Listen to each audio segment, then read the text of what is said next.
ಒಂದಿನ ರಾಜನಾಗಿ ಮೆರೆಯುವುದಕ್ಕಾಗಿ ಜೀವನ ಪೂರ್ತಿ ಗುಲಾಮರಾಗೋಕೆ ಹೋಗಬೇಡಿ. ಈ ಮಾತನ್ನು ನಾನು ಯಾಕೆ ಹೇಳ್ತಾ ಇದ್ದೀನಿ ಅಪ್ಪ ಅಂತಂದರೆ, ಬಹಳಷ್ಟು ಜನ ಈ ಮದುವೆಗೆ ಸಿಕ್ಕಾಪಟ್ಟೆ ಸಾಲ ಮಾಡಿಬಿಟ್ಟು ಖರ್ಚು ಮಾಡ್ಕೊಂಡ್ಬಿಟ್ಟು ಜೀವನ ಪೂರ್ತಿ ಒದಾಡ್ತಾ ಇದ್ದಾರೆ. ಫೈನಾನ್ಷಿಯಲ್ ಟ್ರ್ಯಾಪಿಗೆ ಬಿದ್ದು ಒದಾಡ್ತಾ ಇದ್ದಾರೆ. ಸಾಸಿವೆ ಕಾಳಿನ ಸುಖಕ್ಕಾಗಿ ಸಾಗರದಷ್ಟು ದುಃಖವನ್ನು ಅನುಭವಿಸ್ತಾ ಇದ್ದಾರೆ. ಒಂದಿನ ನಕಲಿ ರಾಜನಾಗಿಬಿಟ್ಟು ಜೀವನ ಪೂರ್ತಿ ಗುಲಾಮರಾಗ್ತಾ ಇದ್ದಾರೆ. ಅದಕ್ಕಾಗಿ ನಾನು ಈ ವಿಡಿಯೋವನ್ನು ಮಾಡ್ತಾ ಇರುವೆ. ನಿನ್ನೆ ನನಗೊಂದು ಅನ್ನೋನ್ ನಂಬರಿಂದ ಕಾಲ್ ಬಂದಿತ್ತು. ಆ್ಯಕ್ಚುಲಿ ನಾನು ಅನ್ನೋನ್ ನಂಬರಿಂದ ಬರುವ ಯಾವುದೇ ಕಾಲನ್ನು ರಿಸೀವ್ ಮಾಡಲ್ಲ. ಆದರೆ ಎಲ್ಲಿಂದಲೋ ಜನ ಯಾರಿಂದಲೋ ನಮ್ಮ ರಿಲೇಟಿವ್ಸ್ಗಳಿಂದಲೋ ಆಫೀಸ್ನಿಂದಲೋ ನಂಬರನ್ನು ತೆಗೆದೇ ಬಿಡ್ತಾರೆ. ನಾನು ಯಾಕೆ ರಿಸೀವ್ ಮಾಡಲ್ಲಪ್ಪ ಅಂತಂದರೆ ಆಲ್ಮೋಸ್ಟ್ ಆಲ್ ಜನ ಎಲ್ಲ ಬೈಯೋಕ್ಕೇ ಕಾಲ್ ಮಾಡ್ತಾರೆ, ನಮಗೆ ಯಾರೂ ಥ್ಯಾಂಕ್ಸ್ ಹೇಳೋಕ್ಕಿಲ್ಲ. ಬಟ್ ನಿನ್ನೆ ಒಬ್ಬರು ಸೀನಿಯರ್ ಸಿಟಿಜನು ಕಾಲ್ ಮಾಡಿದ್ರು, ಪೇರೆಂಟ್ಸ್ಗಳು. ತಮ್ಮ, ನಾನು ನಿನ್ನ ಎಲ್ಲ ವಿಡಿಯೋಗಳನ್ನ ನೋಡಿದೆ ಮ್ಯಾರೇಜ್ ಮೇಲೆ, ಮತ್ತು ನೀನು ರೀಸೆಂಟಾಗಿ ಮಾಡಿದ್ದಲ್ಲ ಈ ಕಾರಣಕ್ಕಾಗಿ ಮದುವೆ ಆಗ್ತಿಲ್ಲ ಅಂಥೇಳಿ ಆ ವಿಡಿಯೋವನ್ನು ನೋಡಿದೆ. ನಾನು ಮಾಡ್ತಾ ಇರುವ ತಪ್ಪುಗಳು ನನಗೆ ಅರ್ಥ ಆಯಿತು. ನಾನು ನನ್ನ ಮಗಳ ಮದುವೆಯನ್ನು ಅವಳು ಇಷ್ಟಪಟ್ಟ ಹುಡುಗನ ಜೊತೆಗೆ ಮಾಡ್ತಾ ಇರುವೆ. ಸೊ ನಿನ್ನ ಮದುವೆಗೆ ಕಂಪಲ್ಸರಿ ಬರಲೇಬೇಕು. ನಿನಗೆ ವಾಟ್ಸಪ್ಪಲ್ಲಿ ಇನ್ವಿಟೇಷನ್ ಕಳಿಸಿರ್ತೀವಿ, ನನಗೇನು ಪುಣೆಗೆ ಬರೋಕ್ಕಾಗಲ್ಲ. ಸೊ ನಮ್ಮ ಬೆಳಗಾವಿಯಲ್ಲೇ ಮದುವೆ ಇದೆ, ಸೊ ನೀನು ಬರಲೇಬೇಕು ಅಂತಂದರು. ಓಕೆ, ನಮ್ಮೂರು, ನಾನು ಬಂದೇ ಬರ್ತೀನಿ ಅಂತಂದೆ. ಅದಾದ ನಂತರ ಅವ್ರು ಹೇಳಿದರು, ಮದುವೆಗೆ ಎಷ್ಟು ಖರ್ಚು ಮಾಡಬೇಕು ಅನ್ನೋದ್ರ ಮೇಲೇನೂ ಒಂದು ವಿಡಿಯೋ ಮಾಡಿಬಿಡು, ಸೊ ನಮಗೆ ಕ್ಲಾರಿಟಿ ಸಿಗತ್ತೆ, ದುಂದು ವೆಚ್ಚಗಳನ್ನ ಅವಾಯ್ಡ್ ಮಾಡೋಕ್ಕೆ ಹೆಲ್ಪ್ ಆಗುತ್ತೆ ಅಂತ ಹೇಳಿದರು. ಸೊ ನನಗೆ ಇದನ್ನು ಕೇಳಿಬಿಟ್ಟು ಸಿಕ್ಕಾಬಟ್ಟೆ ಖುಷಿಯಾಗಿಬಿಡ್ತು. ಅಂದರೆ ನನಗೆ ನನ್ನ ಮೇಲೇ ಸ್ವಲ್ಪ ಹೆಮ್ಮೆ ಬಂದುಬಿಡ್ತು. ಯಾಕಂದರೆ ಎಲ್ಲರೂ ಕೂಡ ಇಷ್ಟು ದಿನ ನನಗೆ ಬೈಯೋಕ್ಕೇ ಕಾಲ್ ಮಾಡ್ತಾರೆ. ಯಾರೂ ಕೂಡ ಥ್ಯಾಂಕ್ಸ್ ಹೇಳೋಕ್ಕೆ, ನಿಮ್ಮಿಂದ ಹೆಲ್ಪ್ ಆಯಿತು ಅಂತ ಹೇಳೋಕ್ಕೆ ಯಾರೂ ಕೂಡ ಕಮೆಂಟು ಮಾಡೋದಿಲ್ಲ, ಮತ್ತು ಯಾರೂ ಕೂಡ ಕಾಲು ಮಾಡೋದಿಲ್ಲ. ಬರೀ ಎಲ್ಲರೂ ಕೂಡ ಧಮಕಿ ಹಾಕೋಕ್ಕೆ ಹಂಗೆ ಮಾಡ್ತೀನಿ ಹಿಂಗೆ ಮಾಡ್ತೀನಿ ಹೇಳೋಕ್ಕೇ ಕಾಲ್ ಮಾಡ್ತಾರೆ. ಬಟ್ ಜೀವನದಲ್ಲಿ ಫಸ್ಟ್ ಸರ್ತಿ ನಾನು ಮಾಡಿರುವ ವಿಡಿಯೋಗಳಿಂದ ಯಾರ್ದಾದ್ರೂ ಲೈಫ್ ಸೆಟ್ಲ್ ಆಗ್ತಾ ಇದೆಯಲ್ಲ, ಇದನ್ನು ಕೇಳಿಬಿಟ್ಟು ನನಗೆ ಸಿಕ್ಕಾಪಟ್ಟೆ ಖುಷಿಯಾಗಿಬಿಡ್ತು. ಸೊ ಅದಕ್ಕಾಗಿ ನನಗನಿಸ್ತಪ್ಪ ಅಂತಂದರೆ, ಮದುವೆಯಲ್ಲೂ ಕೂಡ ಜನ ದುಂದು ವೆಚ್ಚ ಮಾಡ್ಕೊಂಡ್ಬಿಟ್ಟು, ಶೋಕಿ ಮಾಡ್ಕೊಂಡ್ಬಿಟ್ಟು, ತಪ್ಪಾದ ಡಿಸಿಷನನ್ನು ತೆಗೆದುಕೊಂಡ್ಬಿಟ್ಟು ಓದಾಡ್ತಾ ಇದ್ದಾರೆ. ಅದಕ್ಕಾಗಿ ಇದರ ಮೇಲೂ ಕೂಡ ಒಂದು ವಿಡಿಯೋ ಮಾಡಬೇಕಂತ ಅನ್ನಿಸ್ತು, ಅದಕ್ಕಾಗಿ ಮಾಡ್ತಾ ಇರುವೆ. ನೀವೇನಾದರೂ ಸಾಲ ಮಾಡಿ ಸುಮ್ಮನೆ ಶೋಕಿ ಮಾಡ್ತಾ ಇದ್ದರೆ ಮದುವೆಯಲ್ಲಿ ಮಾಡೋಕ್ಕೆ ಹೋಗಬೇಡಿ. ಇದು ಮೂರ್ಖತನವಾಗಿದೆ. ಈಗ ಮುಖೇಶ್ ಅಂಬಾನಿಯವರನ್ನೇ ತೆಗೆದುಕೊಳ್ಳಿ. ಮುಖೇಶ್ ಅಂಬಾನಿಯವರು ತಮ್ಮ ಮಗಳ ಮದುವೆಯನ್ನು ಮಾಡಿದರು, ಗ್ರ್ಯಾಂಡಾಗಿ ಮಾಡಿದರು. ಲಕ್ಸುರಿಯಸ್ ವೆಡ್ಡಿಂಗ್ ಆಫ್ ಇಂಡಿಯಾ ಅಂತ ಅನ್ಬೋದು ಅದಕ್ಕೆ ನಾವು. ಆದರೂ ಕೂಡ ಅವರು ತಮ್ಮ ಒಟ್ಟಾರೆ ಸಂಪಾದನೆಯ 0.1% ಕೂಡ ಖರ್ಚು ಮಾಡಿಲ್ಲ. ಅವರು ಅಂಬಾನಿ ಇದ್ದರೂ ಕೂಡ ತಮ್ಮ ಒಟ್ಟಾರೆ ಸಂಪಾದನೆಯ 0.1% ಕೂಡ ಖರ್ಚು ಮಾಡಿಲ್ಲ. ಸೊ ಹೀಗಿರುವಾಗ ನಾವು ಬಡವರು ಸ್ವಲ್ಪ ಯೋಚನೆ ಮಾಡಬೇಕು, ಮಿಡಲ್ ಕ್ಲಾಸ್ನವರು ಕೂಡ ಯೋಚನೆ ಮಾಡಬೇಕು. ಸರಿನಾ? ಅಂಬಾನಿಯವರೇ 0.1% ಖರ್ಚು ಮಾಡಿಲ್ಲಪ್ಪ ಅಂತಂದರೆ ನಾವು ಯೋಚನೆ ಮಾಡಿ ನಮ್ಮ ಮಕ್ಕಳ ಮದುವೆಯಲ್ಲಿ, ನಮ್ಮ ಮದುವೆಯಲ್ಲಿ ಖರ್ಚನ್ನು ಮಾಡಬೇಕು. ಒಂದಿನ ಖರ್ಚು ಮಾಡಿಬಿಟ್ಟು ದಿವಾಳಿ ಆಗೋದಲ್ಲ, ಲಕ್ಷಾಂತರ ಕೋಟ್ಯಾಂತರ ಸಾಲ ಮಾಡಿಬಿಟ್ಟು ಒಂದಿನದ ಖುಷಿಗಾಗಿ ಜೀವನ ಪೂರ್ತಿ ಕಷ್ಟಪಡೋದಲ್ಲ. ಸಾಸಿವೆ ಕಾಳಿನ ಸುಖಕ್ಕಾಗಿ ಸಾಗರದಷ್ಟು ದುಃಖವನ್ನು ಅನುಭವಿಸುವ ಮೂರ್ಖತನವನ್ನು ಯಾಕೆ ಮಾಡಬೇಕು ನಾವು? ಈಗ ಅದ್ಧೂರಿಯಾಗಿ ಮದುವೆ ಮಾಡಿಬಿಟ್ಟು ಸಿಕ್ಕಾಪಟ್ಟೆ ಖರ್ಚು ಮಾಡಿ ಪ್ರೀ ವೆಡ್ಡಿಂಗ್ ಫೋಟೋ ಶೂಟ್ ಮಾಡಿಬಿಟ್ಟು, ವಿಡಿಯೋ ಶೂಟ್ಗಳನ್ನು ಮಾಡಿಬಿಟ್ಟು, ಡೆಸ್ಟಿನೇಷನ್ ವೆಡ್ಡಿಂಗ್ ಮಾಡಿಬಿಟ್ಟು, ಲ್ಯಾವಿಶ್ ಆಗಿರುವ ಕಲ್ಯಾಣ ಮಂಟಪವನ್ನು ಹಿಡಿದುಬಿಟ್ಟು, ಸಿಕ್ಕಾಪಟ್ಟೆ ಕಾಸ್ಟ್ಲಿ ಆಗಿರುವ ಸೂಟುಗಳನ್ನು, ಬೂಟ್ಗಳನ್ನು, ವಾಚ್ಗಳನ್ನು, ಕಾಸ್ಟ್ಲಿ ಆಗಿರುವ ಸೀರೆ, ಲೆಹಂಗಾಗಳನ್ನು, ಮೇಕಪ್ಪನ್ನು ಇದನ್ನೆಲ್ಲ ಹಾಕೊಂಡ್ಬಿಟ್ಟು, ಬ್ಯಾಂಜೋವನ್ನು ತರಿಸ್ಬಿಟ್ಟು, DJ-ಯನ್ನು ತರಿಸಿಬಿಟ್ಟು, ಲಕ್ಸುರಿಯಸ್ ಆಗಿರುವ ಕಾರ್ಸ್ಗಳನ್ನು ರೆಂಟ್ ಮೇಲೆ ತೊಗೊಂಡು ಬಂದುಬಿಟ್ಟು, ಮೆರವಣಿಗೆಯನ್ನು ಮಾಡಿಬಿಟ್ಟು, ಕುದುರೆ ಸವಾರಿ ಮಾಡಿಬಿಟ್ಟು, ಈ ರೀತಿ ಒಂದಿನ ಮೋಜು ಮಸ್ತಿ ಮಾಡಿಬಿಟ್ಟು ಜೀವನ ಪೂರ್ತಿ ನರಕವನ್ನು ಅನುಭವಿಸೋದನ್ನು ಯಾರು ಹೇಳಿದ್ದಾರೆ? ಯಾವ ಮುಟ್ಟಾಳ ಹೇಳಿದ್ದಾನೆ ಇದನ್ನು? ನೀವೇನು ನಿಮ್ಮ ಕಾಲೋನಿಯವರ, ನಿಮ್ಮ ಅಂತಂಬಂದಿರ, ನಿಮ್ಮ ಸಂಬಂಧಿಕರ ಹೊಟ್ಟೆ ಉರಿಸೋದಕ್ಕಾಗಿ ಈ ರೀತಿ ದುಂದು ವೆಚ್ಚ ಮಾಡ್ತಾ ಇದ್ದೀರಲ್ಲ ಮದುವೆಯಲ್ಲಿ. ಇದರಲ್ಲಿ ನೀವೇ ಒದ್ದಾಡ್ತಾ ಇದ್ದೀರಾ. ಸಾಲ ಮಾಡಿ ಮದುವೆ ಮಾಡಿಕೊಳ್ಳುವ ಅವಶ್ಯಕತೆ ಇಲ್ಲ. ಕೋರ್ಟ್ ಮ್ಯಾರೇಜ್ ಆಗಿ 500 ರೂಪಾಯಲ್ಲಾಗತ್ತೆ. ಕೋರ್ಟಲ್ಲಿ ಹುಡುಗನ ಕಡೆಯವರು ಒಂದು 10 ಜನ ಹೋಗಿ, ಹುಡುಗಿಯರ ಕಡೆಯವರು ಒಂದು 10 ಜನ ಹೋಗಿ, ಒಂದು 20-25 ಜನ ಸೇರಿಸ್ಬಿಟ್ಟು ಆರಾಮಾಗಿ ಮದುವೆ ಮಾಡಿ. ಸೊ ನಿಮ್ಮ ಮದುವೆ ಏನಿರತ್ತಲ್ಲ ಸಿಂಪಲ್ ಆಗಿರಬೇಕು. ನಿಮಗೆ ಕೋರ್ಟ್ ಮ್ಯಾರೇಜ್ ಆಗೋಕ್ಕೆ ಇಷ್ಟ ಇಲ್ವಾ? ನಿಮ್ಮ ಮನೆ ದೇವರಿಗೆ ಹೋಗಿ, ಅಲ್ಲೇ ಗುಡಿಯಲ್ಲಿ ಒಂದು 25 ಜನ, ಮ್ಯಾಕ್ಸಿಮಮ್ ಅಂತಂದರೆ 50 ಜನ ಬರಬೇಕು ನಿಮ್ಮ ಮದುವೆಗೆ. ಇಷ್ಟೇ ಜನರಲ್ಲಿ ಮದುವೆ ಆಗಿ. ಸುಮ್ಮನೆ ದೊಡ್ಡಸ್ತಿಕೆ ತೋರಿಸೋದಕ್ಕಾಗಿ ಊರು ತುಂಬ ಎಲ್ಲ ಊಟ ಹಾಕಿದೆ, ಏನು ಪ್ರಯೋಜನ ಇದೆ? ರಿಲೇಟಿವ್ಸ್ಗಳ ಮುಂದೆ ಹವಾ ಆಗತ್ತೆ, ನಮ್ಮದು ದೊಡ್ಡಸ್ತಿಕೆ ತೋರಿಸ್ತೀವಿ ಅಂತೇಳಿ ದಂಡಪಿಂಡಗಳಿಗೆ ಯಾಕೆ ಊಟ ಹಾಕ್ತಾ ಇದ್ದೀರಾ? ನಿಮ್ಮ ಮದುವೆಗೆ ಬರೋರು ಯಾರು ಕೂಡ ಇಷ್ಟೆಲ್ಲವನ್ನ ನೋಡಿ ನಿಮ್ಮನ್ನು ಹೊಗಳಲ್ಲ, ನಿಮ್ಮನ್ನು ಸಜ್ಜನರು ನೀವು ಗ್ರೇಟು ಅಂತ ಅನ್ನಲ್ಲ.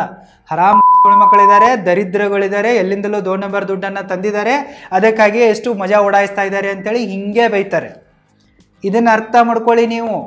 ನಿಮ್ಮ ಮದುವೆಗೆ ಬರೋರು, ನಿಮ್ಮ ಮಕ್ಕಳ ಮದುವೆಗೆ ಬರೋರು ಯಾರೂ ಕೂಡ ಖುಷಿಯಿಂದ ಬರಲ್ಲ. ನಿಮ್ಮ ಮಕ್ಕಳ ಮದುವೆಗೆ, ನಿಮ್ಮ ಮದುವೆಗೆ ಬರೋರಲ್ಲಿ ಒಂದು 30% ಜನ ಔಟ್ಸೋಲ್ಡ್ ಪ್ರಾಡಕ್ಟ್ಗಳಿರ್ತವೆ. ಅವೆಲ್ಲೂ ಕೂಡ ಸೇಲ್ ಆಗ್ತಾ ಇರಲ್ಲ. ಅಂದರೆ ಅವುಗಳಿಗೆ ಯಾರು ಹೆಣ್ಣೆ ಕೊಡ್ತಾ ಇರಲ್ಲ, ಗಂಡೆ ಕೊಡ್ತಾ ಇರಲ್ಲ, ಅವುಗಳ ಮದುವೆನೇ ಆಗ್ತಾ ಇರಲ್ಲ. ಅಂಥ ಹುಡುಗ ಹುಡುಗಿಯನ್ನು ಮಾರ್ಕೆಟಿಂಗ್ ಆಗಿ ನಿಮ್ಮ ಮದುವೆ ಕರ್ಕೊಂಬರೋರು ಇರ್ತಾರೆ. ಚೆನ್ನಾಗಿ ಮೇಕಪ್ ಮಾಡ್ಕೊಂಡ್ಬಿಟ್ಟು, ಚೆನ್ನಾಗಿ ಡ್ರೆಸ್ ಹಾಕೊಂಡ್ಬಿಟ್ಟು, ಅವ್ರ ತಂದೆ ತಾಯಿಗಳು ಕೂಡ ಮಾರ್ಕೆಟಿಂಗನ್ನು ಎಲ್ಲ ಪ್ರಾಕ್ಟೀಸ್ ಮಾಡ್ಕೊಂಡ್ಬಿಟ್ಟು ಬಂದು ಇಲ್ಲಿ ಸೇಲ್ ಮಾಡೋದಿರುತ್ತೆ ನಿಮ್ಮ ಮದುವೆಯಲ್ಲಿ. ಇಂಥದ್ದೊಂದು ಔಟ್ಡೇಟೆಡ್ 30% ಪೀಸ್ಗಳಿರ್ತವೆ, ಇವು ಬಂದಿರ್ತವೆ ನಿಮ್ಮ ಮದುವೆಗೆ. ಸೊ ನೀವೆಷ್ಟೆಲ್ಲ ಖುಷಿ ಪಡ್ತಾ ಇರ್ತೀರಲ್ಲ, ಮಾಡ್ತಾ ಇರ್ತೀರಲ್ಲ ದುಂದು ವೆಚ್ಚ ಶೋಕಿಗಳನ್ನು.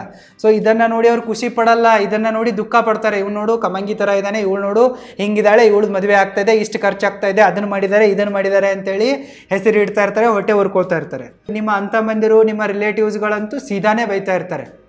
ಊಟ ಚೆನ್ನಾಗಿರಲಿಲ್ಲ, ಅದು ಚೆನ್ನಾಗಿರಲಿಲ್ಲ, ಬರೀ ಹೆಸರಿಡೋಕೆ ಬಂದಿರ್ತಾರೆ ಅವರು. ಇವಳ್ದು ಮದುವೆ ಹೆಂಗಾಗತ್ತೆ, ಇವೊಂದು ಮದುವೆ ಹೆಂಗಾಗತ್ತೆ ಅಂತೇಳಿ ನೋಡೋಕೆ ಬಂದಿರ್ತಾರೆ, ಚಾಲೆಂಜ್ ಮಾಡ್ತಾ ಇರ್ತಾರೆ, ಒಳಗೊಳಗೆ ಕುದೀತಾ ಇರ್ತಾರೆ. ಸೊ ಇಂತಹ ದರಿದ್ರಗಳಿಗೆ, ಇಂತಹ ದಂಡಪಿಂಡಗಳಿಗೆ ಊಟ ಹಾಕೋದಕ್ಕಾಗಿ, ಇಂತಹ ದಂಡಪಿಂಡಗಳ ಮುಂದೆ ನಿಮ್ಮ ದೊಡ್ಡಸ್ತಿಕೆಯನ್ನು ತೋರಿಸೋದಕ್ಕಾಗಿ ಯಾಕೆ ದುಡ್ಡನ್ನು ಸುಡ್ತೀರಾ? ಯಾಕೆ ಸಾಲ ಮಾಡಿ ಬಡವರಾಗ್ತೀರಾ? ಸರಿನಾ? ನೀವು ಮದುವೆಗೆ ಅಂತೇಳಿ 30 ಲಕ್ಷ, 40 ಲಕ್ಷ, 50 ಲಕ್ಷ, 1 ಕೋಟಿ ಸಾಲ ತೊಗೊತೀರ. ಅದನ್ನು ತೀರಿಸೋದಕ್ಕೆ ನಿಮಗೆ 20 ವರ್ಷ ಕತ್ತೆ ಥರ ದುಡಿಬೇಕಾಗತ್ತೆ. ಸೊ ಯಾಕೆ ಬೇಕಿದಲ್ಲ?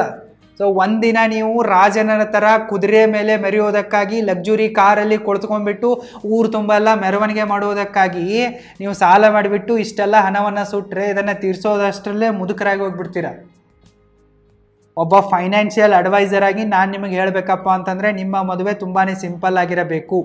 ಲಕ್ಸುರಿ ಮದುವೆಗಳನ್ನು ಮಾಡ್ಕೊಳ್ಳೋಕೆ ಹೋಗ್ಬೇಡಿ, ಡೆಸ್ಟಿನೇಷನ್ ವೆಡ್ಡಿಂಗ್ಗಳನ್ನು ಮಾಡ್ಕೊಳ್ಳೋಕೆ ಹೋಗ್ಬೇಡಿ. ಇದರಲ್ಲಿ ನೀವು ನಿಮ್ಮ ದುಡ್ಡನ್ನು ಸುಟ್ಟುಬಿಟ್ಟು ಬಡವರಾಗ್ತಾ ಇದ್ದೀರಾ, ದಿವಾಳಿ ಆಗ್ತಾ ಇದ್ದೀರಾ, ಸಾಲ ಮಾಡ್ಕೊಂಡ್ಬಿಟ್ಟು ಸುಳಿಗೆ ಸಿಲ್ತಾ ಇದ್ದೀರಾ, ಟ್ರ್ಯಾಪಲ್ಲಿ ತಗಲಾಕೊಳ್ತಾ ಇದ್ದೀರಾ. ಮತ್ತು ಇದರಿಂದ ನಿಮಗೇನಾದರೂ ಬೆನಿಫಿಟ್ ಆಗ್ತಾ ಇದೆ ನಿಮ್ಮ ಆರೋಗ್ಯಕ್ಕೆ? ಏನೂ ಇಲ್ಲ. ನಿಮ್ಮ ಮ್ಯಾರಿಟಲ್ ಲೈಫಲ್ಲಿ ಕೂಡ ಇದು ಯಾವುದೇ ರೋಲನ್ನು ಪ್ಲೇ ಮಾಡ್ತಾ ಇಲ್ಲ. ಸುಮ್ಮನೆ ಒಣ ಬೋಗಸ್, ಒಣ ಜಂಬ, ಬಡಾಯಿ ಕೊಚ್ಕೊಳ್ಳೋದಂತಾರಲ್ಲ, ಅದನ್ನೇ ಮಾಡ್ತಾ ಇದ್ದೀರಾ ನೀವು. ಸ್ಟುಪಿಡಿಟಿ ಇದೆ. ನಿಮ್ಮ ಮದುವೆ ಸಿಂಪಲ್ ಆಗಿರಬೇಕು, ಮತ್ತು ನಿಮ್ಮ ಮದುವೆ ಸರಳವಾಗಿರಬೇಕು, ಮತ್ತು ಪಾವಿತ್ರತೆಯಿಂದ ಕೂಡಿರಬೇಕು. ನಿಮ್ಮ ಮದುವೆಗೆ ಯಾರು ನಿಮ್ಮ ಬೆಸ್ಟ್ ಫ್ರೆಂಡ್ಸ್ಗಳಿದ್ದಾರೋ, ಟ್ರೂ ಫ್ರೆಂಡ್ಸ್ಗಳಿದ್ದಾರೋ ಅವರನ್ನು ಮಾತ್ರ ಇನ್ವೈಟ್ ಮಾಡಿ. ನಿಮ್ಮ ಮದುವೆಗೆ ಯಾರು ನಿಮ್ಮ ಜೆನ್ಯೂನ್ ವೆಲ್ ವಿಷರ್ಸ್ಗಳಿದ್ದಾರಲ್ಲ ಅವರನ್ನು ಮಾತ್ರ ಇನ್ವೈಟ್ ಮಾಡಿ. ಇನ್ನು ನಿಮ್ಮ ಅಂತಂಬಂದಿರಲ್ಲಿ, ರಿಲೇಟಿವ್ಸ್ಗಳಲ್ಲಿ ಯಾರು ನಿಮ್ಮ ಕಷ್ಟ ಕಾಲಕ್ಕಾಗಿದ್ದಾರೋ, ಮುಂದೆ ನಿಮಗೆ ಕಷ್ಟ ಬಂದರೆ ನಿಮಗೆ ಹೆಗಲಿಗೆ ಹೆಗಲು ಕೊಟ್ಟು ನಿಲ್ತಾರೋ ಅಂಥವರನ್ನು ಮಾತ್ರ ಇನ್ವೈಟ್ ಮಾಡಿ. ಸುಮ್ಮನೆ ಯಾಕೆ ದಂಡಪಿಂಡಗಳನ್ನು ಇನ್ವೈಟ್ ಮಾಡ್ತಾ ಇದ್ದೀರಾ? ಸುಮ್ಮನೆ ಯಾಕೆ ಒಣ ಜಂಬಗಳನ್ನು ಕೊಚ್ಕೊಳ್ತಾ ಇದ್ದೀರಾ? ಅಂಬಾನಿಯವರೇ ತಮ್ಮ ಟೋಟಲ್ ಇನ್ಕಮ್ನ 0.1% ಕೂಡ ಖರ್ಚು ಮಾಡಿಲ್ಲಪ್ಪ ಅಂತಂದರೆ ನೀವ್ಯಾಕೆ ಸಾಲ ಮಾಡಿ ಮದುವೆ ಮಾಡ್ತಾ ಇದ್ದೀರಾ? ಹುಚ್ಚತನ ಅಲ್ವಾ? ನೀವೇನು ಅಂಬಾನಿಗಿಂತ ದೊಡ್ಡವರಾಗಿದ್ದೀರಾ? ಅಂಬಾನಿಯವರು ಒಂದು ದಿವಸಕ್ಕೆ ನನ್ನ ಒಂದು ರಿಸರ್ಚ್ನ ಪ್ರಕಾರ ಪ್ರತಿದಿನ 200 ಕೋಟಿ ತನಕ ಗಳಿಸ್ತಾರೆ. ಮಿನಿಮಮ್ 126 ಕೋಟಿನಾದರೂ ಗಳಿಸ್ತಾರೆ. ಸೊ ದಿನಕ್ಕೆ 126 ಕೋಟಿ ಗಳಿಸುವ ವ್ಯಕ್ತಿನೇ ತನ್ನ 1% ಕೂಡ ಖರ್ಚು ಮಾಡ್ತಾ ಇಲ್ಲಪ್ಪ ಅಂತಂದರೆ ನೀವ್ಯಾಕೆ ಸಾಲ ಮಾಡಿಬಿಟ್ಟು ಆ ಸಾಲವನ್ನು ಜೀವನ ಪೂರ್ತಿ ತೀರಿಸೋವಷ್ಟಕ್ಕೆ ಹೋಗ್ತಾ ಇದ್ದೀರಾ? ಮದುವೆಯಲ್ಲಿ ದೊಡ್ಡಸ್ತಿಕೆಯನ್ನು ತೋರ್ಸೋಕೆ ಹೋಗ್ಬಿಡಿ. ಸುಮ್ಮನೆ ತಪ್ಪಿಗೆ ಸಿಂಪಲ್ಲಾಗಿ ಪವಿತ್ರತೆಯಿಂದ ಮದುವೆಯಾಗಿ, ಸರಳ ಸಜ್ಜನಿಕೆಯಿಂದ ಮದುವೆಯಾಗಿ, ಒಳ್ಳೆಯ ವ್ಯಕ್ತಿಗಳನ್ನಷ್ಟೇ ಇನ್ವೈಟ್ ಮಾಡಿ, ಅವಶ್ಯಕವಾಗಿರೋರನ್ನಷ್ಟೇ ಇನ್ವೈಟ್ ಮಾಡಿ, ಮತ್ತು ಗುರು ಹಿರಿಯರ ಆಶೀರ್ವಾದದೊಂದಿಗೆ ಮದುವೆ ಮಾಡಿಕೊಡಿ. ಪಾವಿತ್ರತೆಯಿಂದ ಮದುವೆ ಮಾಡಿ. ಸುಮ್ಮನೆ ನೀವು ಈ ಸೆಲೆಬ್ರಿಟಿಗಳನ್ನು, ಪೊಲಿಟಿಷಿಯನ್ಸ್ಗಳನ್ನು, ಕ್ರಿಕೆಟ್ರ್ಗಳನ್ನು, ಫಿಲ್ಮ್ ಸ್ಟಾರ್ಗಳನ್ನು, ಬಿಸ್ನೆಸ್ ಮ್ಯಾನ್ಗಳನ್ನು ನೋಡಿ ನೀವು ಕೂಡ ಅದ್ದೂರಿ ಮದುವೆ ಮಾಡೋಕ್ಕೆ ಹೋಗ್ಬೇಡಿ. ಆ ಹಲ್ಕಾನನ ಮಕ್ಕಳಿಗೆ 2 ನಂಬರ್ ದುಡ್ಡು ಬರ್ತಾ ಇರುತ್ತೆ. ಕರಪ್ಟ್ ನನ್ನ ಫೆಲೋಗಳಿದ್ದಾರೆ ಅವರು, ಸರಿನಾ? ಅವರೇನು ಬೆವರು ಸುರಿಸಿ ಸಂಪಾದನೆ ಮಾಡಲ್ಲ. ಅವರಿಗೂ ಕೂಡ ಇಲ್ಲೀಗಲ್ ವೇಸ್ಗಳು ತುಂಬ ಇರ್ತವೆ, ಅಲ್ಲಿಂದ ದುಡ್ಡು ಗಳಿಸಿರ್ತಾರೆ. ಎಲ್ಲಿ ಸುಡ್ಲಿ, ಎಲ್ಲಿ ಖರ್ಚು ಮಾಡಲಿ ಅಂತ ಅವ್ರು ಕುಂತಿರ್ತಾರೆ.